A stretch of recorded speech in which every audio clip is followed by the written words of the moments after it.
ख़बर शामिल कई पिया हैदराबाद में क्राइम रिपोर्टर अली गुल जोखे जी सिविल अस्पताल हैदराबाद जो रेडियोलॉजी डिपार्टमेंट बदनिज़ामी जो शिकार डॉक्टर अदनान कुरैशी जी नाइली मरीज़न के मुश्किलातन में विझी छॾियो।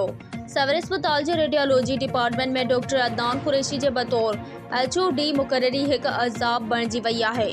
6 महीननि जे अंदर डिपार्टमेंट की हालत उन कदर ख़राब थी चुकी है जो मरीज़ ऐं अमलो ॿई परेशान आहिनि। CT स्कैन MRI टेस्ट जूं वॾियूं तारीख़ूं ॾिनियूं वेंदियूं आहिनि, जंहिंजी वजह से गरीब मरीज़ मजबूरन प्राइवेट सेंटरन जो रुख कनि था।